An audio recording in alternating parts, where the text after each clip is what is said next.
Apa kabar pemirsa, kita berjumpa lagi dalam Warta Parlemen. Informasi aktual seputar parlemen bersama saya, Meni Nugroho.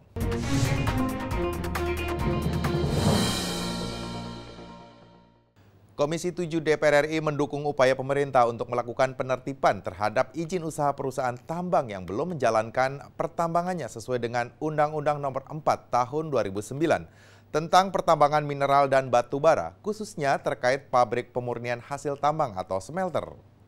Panitia Kerja atau Panja Minerba Komisi 7 DPR RI mengadakan kunjungan kerja spesifik ke Kabupaten Kulon Progo, Provinsi Yogyakarta baru-baru ini. Tim Panja Minerba Komisi 7 DPR RI ingin melihat dari dekat permasalahan terkait usaha pertambangan pasir besi di Desa Karangwuni, Wates, Kabupaten Kulon Progo yang dikelola oleh PT Jogja Magasa Iron. Dalam peninjauan ini, tim Panja Minerba didampingi Direksi PT Jogja Magasa Iron, Dirjen Minerba, Dirjen Pengendalian Pencemaran, Kerusakan Lingkungan dan Kehutanan Kementerian Lingkungan Hidup, serta Dinas Pertambangan Daerah Istimewa Yogyakarta. Ketua Tim Panja Minerba yang juga Wakil Komisi 7 DPR RI, Saikul Islam Ali mengatakan, Komisi 7 DPR RI mendorong pemerintah untuk menegakkan peraturan perundang-undangan, khususnya Undang-Undang Minerba.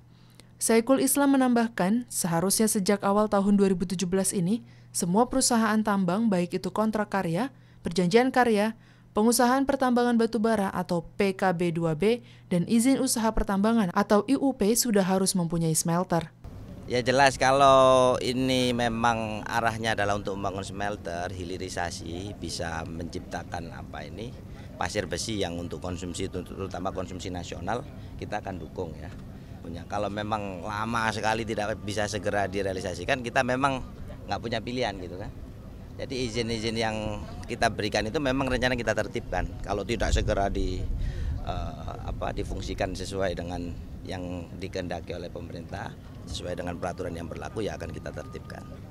Anggota Panja Minerba Komisi 7 DPR RI, Catherine Angela, mendorong pemerintah untuk bersikap tegas terhadap perusahaan yang belum menjalankan peraturan perundang-undangan.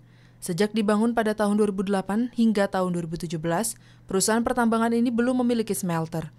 Untuk itu, pemerintah dalam hal ini Kementerian ESDM perlu menindak tegas perusahaan-perusahaan tersebut jika perlu dengan mencabut izinnya. Saya rasa pemerintah harus tegas kalau perusahaan yang sudah lama terbengkalai tidak mengatur dengan baik apa yang diharapkan oleh pemerintah, harus tegas diberikan ultimatum pencabutan.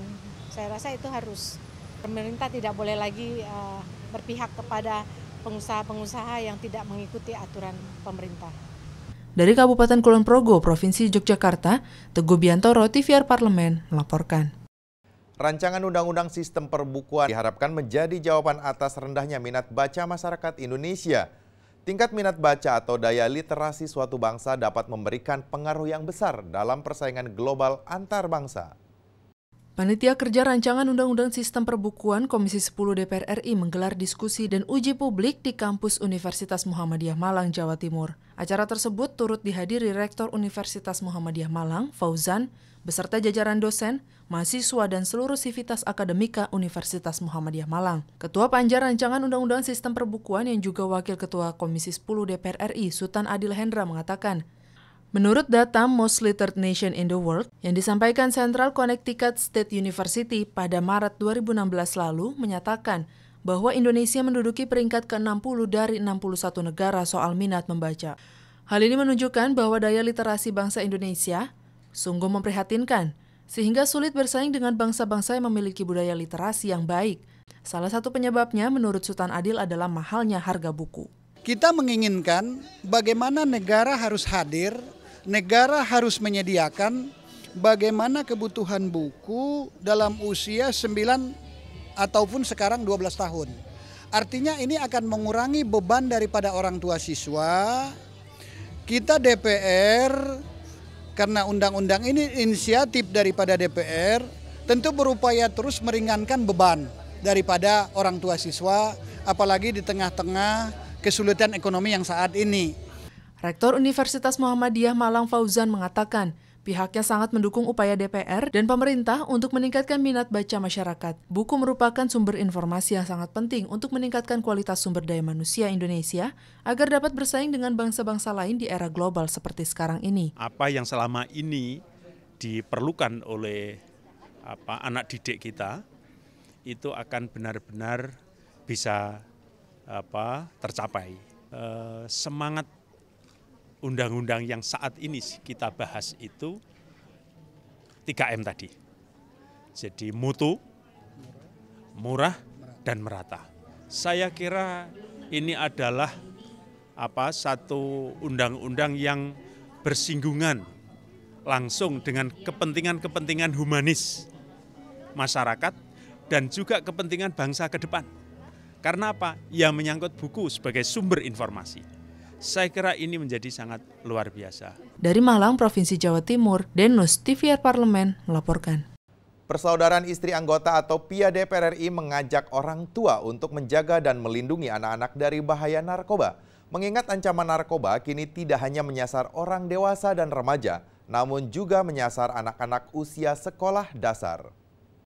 Maraknya ancaman narkoba yang semakin mengkhawatirkan, mengingat sasaran tidak hanya orang dewasa, namun juga anak usia sekolah. Untuk itu, Persaudaraan Istri Anggota atau PIA DPR RI menggelar seminar dengan tema Bahaya Narkoba Bagi Anak Indonesia dalam upaya menanamkan kesadaran akan bahaya narkoba bagi anak-anak sejak dini. Ditemui usai seminar Bahaya Narkoba Bagi Anak Indonesia di Ruang Pustaka Loka Gedung Nusantara 4 DPR RI Jakarta baru-baru ini, Ketua Persaudaraan Istri Anggota DPR RI, Deisti Astriani Novanto menyatakan, semua elemen masyarakat wajib hadir dalam upaya pemberantasan narkoba di lingkungan anak usia sekolah. Deisti menegaskan, peran keluarga sangat penting sebagai fondasi awal dalam memberikan perlindungan bagi anak dari kuatnya pengaruh dan bahaya narkoba. Keluarga adalah pilar daripada bangsa. Kalau keluarganya kuat, anak-anaknya kuat, cerdas, dan dijauhi dari hal-hal yang merusak seperti narkoba, saya rasa bangsa ini akan lebih maju lagi dan narkoba ini akan bisa diberantas bersama. Makasih banyak.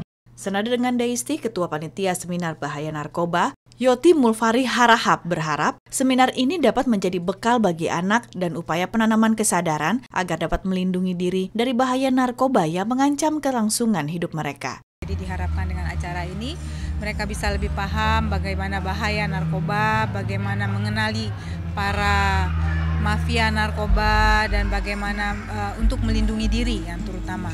Siva dan Sanjaya, TVR Parlemen melaporkan. Demikian Warta Parlemen kali ini, sampai jumpa pada Warta Parlemen berikutnya. Terima kasih atas perhatian Anda. Wassalam.